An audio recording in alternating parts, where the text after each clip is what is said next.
Good morning, everybody. This is Scott. And Lane, welcome to another Wednesday for our SnL show, where we're bringing you three amazing topics. We're going to be talking about buying a retirement home sooner than later. Should you be doing that?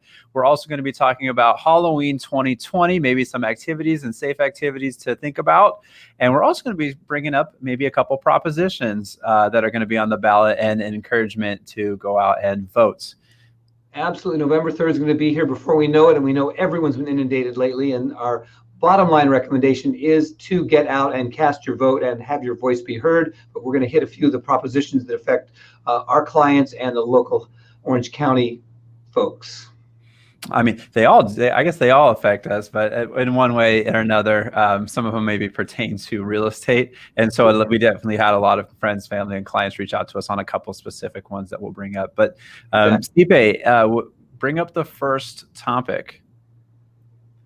Should you buy a retirement home sooner than later? That's a good question. This is a question that's on a lot of our clients' minds these days. It's, people are thinking about that next golden chapter of life and where they're going to be in retirement. And with the internet today, people can peruse at their leisure in their pajamas on the dream places they might want to consider living. And we've got some interesting statistics from a recent study and survey that was out there. Lane? Sure. I mean, let's talk about where this question stems from first. Yeah, let's do it. Yeah, this question stems from the fact that a lot of work people that are, have jobs, they're working from home, and maybe they're able to work from home for the foreseeable future. So they know that maybe they're only several years away from retirement, but being able to still work from home over those next several years, maybe that might push them into being able to purchase their retirement home or their second home earlier than anticipated. And with the demand being so high and the inventory level being so low for single family homes. And the study found, I believe, let me look at it really quickly. 3 out of 4 retirees own their homes outright, and 73% of the retirees currently live in single family homes, and the demand for single family homes are higher than ever. So why not take advantage of a great marketplace for a seller, and then also, get into your retirement home earlier than anticipated, especially if you have the luxury of being able to work from home for the next couple of years. That's a great point, Lane. And one other thing, too, that we're finding with people, and this is going to be kind of the theme for our segment here, is it's a 2-year plan these days. A lot of folks are thinking about leaving California, and they're moving to other areas where there is a lot of land and there's a lot of development going on. So these people have the opportunity to move to a brand new home. Sometimes there's waiting lists for these. Sometimes there are spec builders that they can work with. Sometimes there are large developments. But that's just a big option that a lot of people have. And you don't want to wait until retirement is months away, only to find out, wow, the home I want isn't going to be completed for 1 year or 18 months along those lines. So we've got a lot of fun things to talk about and hopefully educate you today. Yeah, absolutely. And did you know every day in the U.S., roughly 10,000 people turn 65? So that's the baby boomer stat. I know. So that's one of the reasons why we're going to be hearing a lot of these questions of the 2-year plan, of the 3-year plan, of do I buy this retirement home now? I don't have to work and go to a job site anymore. I can work from home. Does it make sense to do that now? Well, Lane, I think, just from conversations we've been having with our clients over the past 6 months, and we also know from previous episodes, the amount of equity that the baby boomers have in their homes is at a record high. Interest rates are at record lows. So some people are doing the math and thinking, do I take some equity out of my current home now, take advantage of low interest rates, and another reason to perhaps purchase that retirement home sooner than later, and maybe use it as a vacation getaway in the meantime, be able to spend some time there now that we know we can work from home a little bit. The options are just so much greater than they were even a year ago. And I'm happy that you mentioned that equity topic, because according to the 20th annual Transamerica Retirement Survey, 75% of retirees own their homes and only 23 have mortgage debt. So that's a huge majority of the retiree population that are sitting on a tremendous amount of equity. And that's also including any equity lines or lines of credit. So yes, they have the capability of being able to sell their home, transfer the equity into a retirement home, buy all cash. And a lot of times they might be moving into an area, especially if you're selling your place in California and moving maybe out of state, you're buying an area where you're going to be able to not only use the equity to buy something all cash, but maybe have some funds in the bank after as well. Absolutely. So Lane, let's talk about that. Let's just say I'm thinking, let's just use me as an example. I'm not going to retire, so no worry, clients, we're going to be around for a while. But let's say I'm sitting in my home, it's paid off or near paid off. I've got some job flexibility. I have the option to work from home a little more than I used to. But 2 years down the line, I'm going to be fully retired. What might be maybe a 3-step action plan that I might start working on right now? Well, 3-step action plan, I guess. One would be determining on where you want to go. If you determine where you want to go, let's say it is out of area, then you would want to connect with a local agent here, and then have them do an analysis on your home, so that way you know about what it's worth today or what it could potentially be worth a couple years down the road too. Because that local agent that you trust and and you like, they can also probably help you interview another agent out of the area, so that way you can get set up with 2 top agents, one locally and one where you want to be, and maybe start to look that way as well. Actually, Lane, that's a great point. And again, we, of course, have our loyal clients, but this show is designed for value. If you have your own realtor, that's awesome. I'll share a quick little story. We have some great clients, Virginia and Stuart, who've been in their home now almost 25 years here in Huntington Beach, and they made the decision they're going to retire in a couple of years and go to Florida. They have family in Florida. They're heading out this Thanksgiving to visit that family, and they said, you know what, we'd like to just start perusing around. We have an idea of a town that we'd like to retire to, but we want to actually physically see it. So when we come back home, we can kind of start processing that. So I was able to use my skills and my networking and some of the mastermind groups that we're in, find them a local agent in actually Lakeland, Florida. And they're going to be meeting up with her when they head out there this Thanksgiving, and get a dialogue going and understand what the options are. So I think, to your point, Lane, it's on that checklist. Just look at what your options are and just start dipping your toe in the water. And doesn't it feel like, more often than not, when you start to dip your toe in the water, that action plan, that 2-year action plan, speeds up a lot quicker. All of a sudden, it might be a 6-month or a 12-month plan, because you might fall in love with that town, you might fall in love with that home, and that's okay. But that's why you want to develop these relationships now. And if it is a 2-year plan, you want to have everything set in place, because if that 2-year plan ends up becoming a 6-month or a 1-year plan, at least you have that roadmap already planned out for yourself. That's absolutely right. You've got to be prepared to accelerate, perhaps, because especially for folks leaving California, what we keep hearing is there's so many options. And although prices are escalating throughout the country due to demand, there's a lot to buy for your money, comparatively speaking, to California. So Lane, you're absolutely right on there. And again, we also know that with the technology today, it's so easy from the comfort of your home just to research, whether it's on, Zillow, Redfin, whatever. We know people do that, and we believe it's a collaborative effort. You've got access to those things. So as you're perusing those, you kind of start getting excited about some areas. And what you don't want probably is a whole bunch of agents bombarding you. So that's another reason why might be a caveat we use if you're looking on some of these online sources.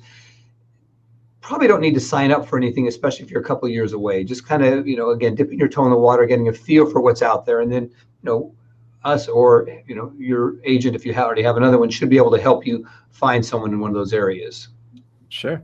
Well, let's talk about reasons why retirees are moving. Let's do it. So it's obviously we're in a COVID pandemic still, and during all of this, people have realized that friends and family have become more important, and it's just like a higher standard of their lives. So there's a reason why moving closer to friends and family is the number one reason why retirees are moving. Yeah. Number 2, tied for second, reducing expenses, downsizing into a smaller home. Then following is starting a new chapter in life, moving to a better climate, and then finally moving into an aging friendly home. But obviously the top 3 here: moving closer to friends and family, reducing expenses, and downsizing into a smaller home. So the smaller home, you have empty nesters, even clients that Scott, you and I have helped recently, 5-bedroom pool home where they're only using 1 or 2 of the bedrooms at most. Yeah. And they downsize into a 2-bedroom beach bungalow. Yeah. And then reducing expenses. So again, if we're bringing in our actual clients into this topics here, moving out of state, with big, lots of equity, big homes here that they're selling, and they're buying something for half the price out of state and using the rest of the proceeds towards their retirement. Exactly. And you know what I found really interesting about this survey was the lowest item on the totem pole, so to speak, was moving to an aging friendly community. And, when I got in the business 30 years ago, it was that was, I would say, at the top of the list. People were thinking, oh, I want to get into a retirement community where I'll have less maintenance. I'll have more activities that are planned for me. I'll have my medical care closer by. I think what's happening here, and I'd like your opinion on this, Lane, is, and also it's borne out with our own clients, people are staying vibrant longer. They're staying active longer. They're retiring younger. So I think that's one of the reasons that item has moved to the lowest priority. And I found that just very, very interesting. And it's almost like people are retiring for the first 5 items on that list, and then going to be thinking about that aging community as maybe a secondary move later on in retirement. So there could be another move. Yeah. And a lot of the aging communities that they're building brand new right now, I've actually had the pleasure of touring a couple. And you're probably right on there. There's probably a reason why they're adding these extra pickleball courts and these mini golf courses, because a lot of today's retirees are still very, very active and choose and want to be very active. Exactly. So you're absolutely right as far as the vibrancy. Yeah. I love those stats, and I love hearing those reasons. And I think too, that's educating the folks that are watching today to understand people just like them are, what reasons they're using to determine, what to make the move. Absolutely. Okay, so shall we transfer gears and talk about Halloween? Absolutely. But before we do, just a reminder once again, if there's anything that we can do to help you with your individual circumstance, we're just a text, a call, an email away, and we want to be that resource with regards to this. We don't have all the answers, but we like curating these facts and kind of just getting everyone's thoughts stirred up. Yeah, we also have additional stats and information on exactly what we just talked about as far as should retirees buy their retirement home early. And they can go to our blog. And we'll post our blog. There it is, sackin-stone.com/blog. And I believe it's the second blog down as of today. But yeah, if you want to learn more and expand more about what Scott and I have talked about, that's exactly where to go. Absolutely. Halloween, the scary day of the year. I enjoy Halloween. I don't know if a part of it is because of the weather and the changing, but I like the costumes. I love candy. I love the scary movies, and so I absolutely love this time of year, personally. No, I do too. And you know what I love? I love just seeing the kids, out with their parents, and I think like many holidays, it's just seeing the joy, just the simple joy of on the kids' faces and whatnot is just worth so much. And I remember the kid looking forward to Halloween. And so trick-or-treating obviously might be a little bit different this year than what we remember. So what we decided to do, and what we can, after this post is, or actually after this video has been posted on our Facebook page, we're going to put a link to the CDC website, but we pulled low risk activities and moderate risk activities of what to do in Halloween for this year for Halloween. So I'll read a couple, and maybe a couple of them might resonate with you. So we're going to start with the lower risk activities. We have carving or decorating pumpkins with members of your household. So they stress the members of the household. Now, if you're going to meet with neighbors or friends, they suggest that you can carve or decorate pumpkins outside at a safe distance. You can also decorate your house, apartment, or living space. I like this one, Scott. This one is a Halloween scavenger hunt, where children are given lists of Halloween themes to look for while they walk outdoors from house to house admiring Halloween decorations. So I love that idea of maybe putting together like a bingo type checklist or a scavenger hunt checklist and just going around the neighborhood and checking items off there. I like that very much, Lane. I think that's one of the great ones. There's so many activities that we can stay in the spirit that the kids and the young at heart, so to speak, can all enjoy it. It's just a matter of like everything that we've done in the last 6-8 months is pivoting, getting creative with different ideas. Yeah, a couple more on the lower risk activities. Having a virtual Halloween costume contest. Here's a scavenger hunt style trick or treat search, where your household members go around in your home rather than going around house to house, and so you can maybe hide or have little candy hidden around there. So transferring to the moderate risk activities, They said that they suggest that you can do a participating in a one-way trick-or-treating where individually wrapped goodie bags are lined up for families to grab and go while continuing to social distance. So caveat there, when you're preparing the goodie bags, to wash your hands with soap and water for at least 20 seconds before preparing the bags. That's kind of a cool idea. If you're gonna, I don't know if we're gonna have trick-or-treaters come, but I want to supply candy or have candy ready, that maybe I do put together a couple goodie bags that are cleansed and clean, and a note suggesting and telling them that they're cleansed and clean, that I'll just have out on my porch for somebody to grab and go if we do have trick-or-treaters this year. And it's not a bad idea, because we just don't know if we will have trick-or-treaters. Gosh, that brought back a memory. I don't know about you, Lane. Like when I was a preteen, I can remember, it was all about getting as much as I could. I can remember not having the little plastic pumpkin for my candy, but having a pillowcase and seeing if I could just, no matter how many blocks I could go, and if I could get home and fill that pillowcase and just dump it out on my bedroom floor. Not only would we have the pillowcase, I would have my parents drive me to different neighborhoods, because if I already hit my own, it's time to go find a different. If I needed to fill that pillowcase. Oh, golly, it's funny memories again, change ups and so forth. What about the parade, Lane? We talked about this yesterday as we were prepping for the show. One of the ideas, and I got super excited about that, even trying to organize that in my own neighborhood for some of the families. It seems so fun because kids, right now, at least on my street, I've got a very busy pedestrian street, and there's not probably a minute that goes by that someone's not going by on a scooter, a wheelie, an electric bike, a stroller with a kid in it, a stroller with dogs in it. People are just out in force now, parading on a daily basis. And I love this idea that we've heard about the actual parade in the neighborhood. You want to elaborate on that a little bit? Sure. And actually, that costume parade falls under the moderate risk activities. So what they're doing is they're creating a parade route in different neighborhoods, and they're sending the route to all of the families in the neighborhood with children that want to participate in Halloween parade, if you will. So you can get your scooter, you can get your bike, you can get your tricycle, you can walk, but stay at least 6 feet apart, and then follow the parade route. And so all the families can cheer on all the kids wearing costumes. And then if you do have one of those maybe one-way trick-or-treating stations set up where the kids can go by that station, whether you have a park in your neighborhood or something where you can set it up, grab a clean bag, a goodie bag of candy, and reward the kids that are participating in that parade. Yeah, I think it's terrific. And what's great about all this dialogue we have, and I appreciate, of course, when we'll be posting up that CDC list, is we know people are getting back to life, and everyone's getting back to life in the way that makes them feel the most comfortable, and those that they come in proximity with the most comfortable. And there's different, everyone, of course, we're practicing social distancing, safe guidelines, et cetera, but there's so many different activities, I think, that can speak to each individual or each individual family unit's comfort level with how they're interacting with others on a daily basis right now. Yes, yeah, absolutely. Because I know a lot of parents probably feel like they really want their kids to experience trick-or-treating, especially if they're at an age where maybe this is going to be one of the first ones that they're going to remember. And so they want to make sure it's a positive experience. So whether you're doing a scavenger hunt or a parade, or you're decorating pumpkins, just come up with fun ideas to make sure everybody's not only staying safe, but enjoying a really cool day. Yes.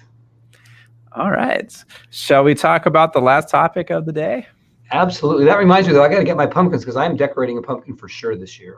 We've had our team contest. I've come in last, I think, every single year. So I got to step up the game this year. You know what Kirsten and I like to do as well is we find one of those adult coloring books, and whether there's a pumpkin or a ghost or whatever they have on there, and we order in, put on a scary movie, and then do our adult coloring books, and we enjoy that.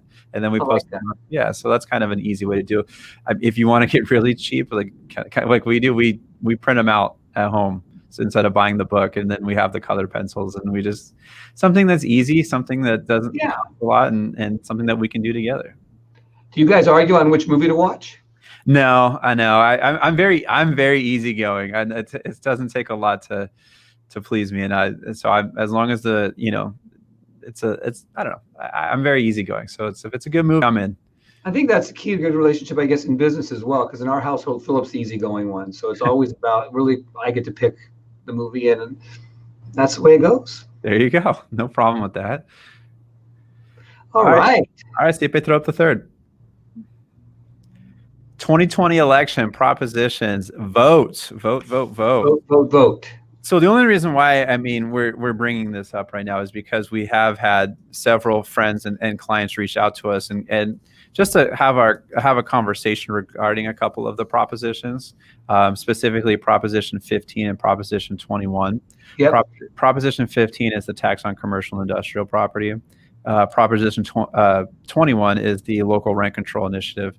And so, we're not going to, Scott and I really don't get too political, but we like having open dialogues and we like talking about it.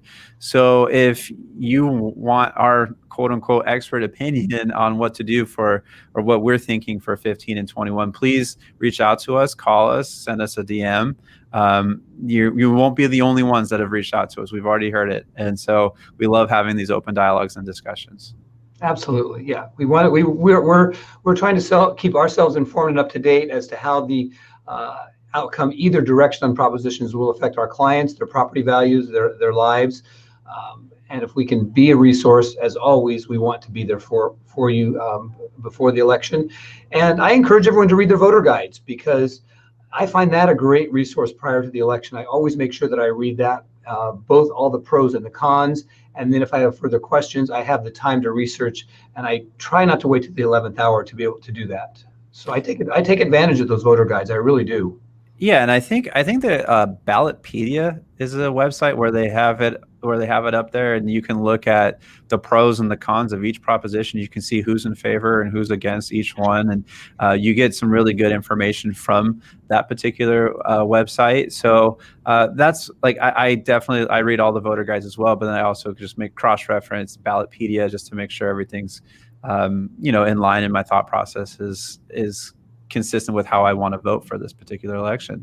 The only thing that we want to encourage is to vote. Like this is going to be one of the most important elections. That's what we're always hearing in the media, right? As far as your voice needs to be heard in this particular election. So that's Scott and I all were encouraging. We don't care which way you vote, as long as you do vote, and that's what we want to encourage. So absolutely. Hey, Lane, is that Ballotpedia? I love that, because I'm going to check that out for sure. And I know we don't have a slide for that because we just heard about it, but that just be the word ballot and then pedia.com. Yeah, kind of like Wikipedia, but ballotpedia.com. Obviously use that as a fallback, because much like Wikipedia, you can't trust 100% of everything that's on the internet. So trust your voter guides first, trust your booklets that come in first, but then it's a really easy fallback to look at and just to as a secondary resource, I would say. Phenomenal. I really appreciate that, Lane, because I, for one, I'm going to take advantage of that. You absolutely should, yeah.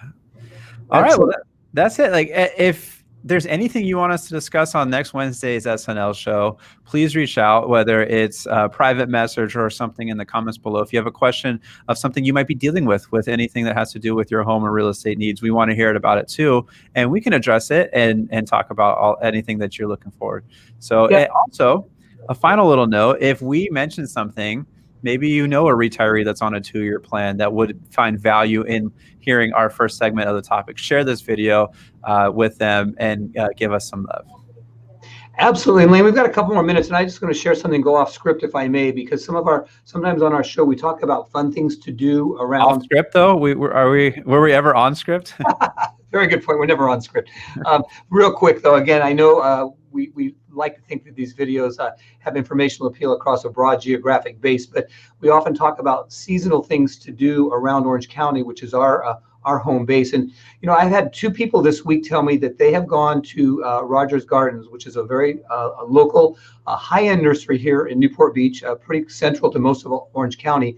But they've set themselves up where they're a wonderland seasonally, from Halloween to Christmas, of decorating, and they've got, I think, over a couple of acres, and they encourage people to come down there and walk around and experience what they have with no pressure to buy anything whatsoever. There's paths and little small hills and so forth, and they now have an award-winning restaurant on site. And I've had 2 people this week tell me they've gone down there, strolled around for half an hour, looked at the boutiques, maybe bought a few small trinkets or whatnot, and then enjoyed a meal. So just a shout out, check out Rogers Gardens. I'm sure they've got a great website. I don't know any more than that, but check it out. I think it'd be something fun to do for the family this Halloween season or Thanksgiving or Christmas season, without having to spend a lot of money, and stay close to home and be outdoors and be safe. Sounds like a great place to have lunch too. I mean, Yeah, absolutely. I just wanted to throw that out there because I've had people tell me that they really think Rogers Gardens has done it right. oh, that's good to know. Very good. Thank you for sharing. Thank you for sharing. Got it. All right, everybody. That's Well, all I think for that's now. it. That is it. Thanks for watching the SnL show, and we'll see you next week. Bye for now. Bye.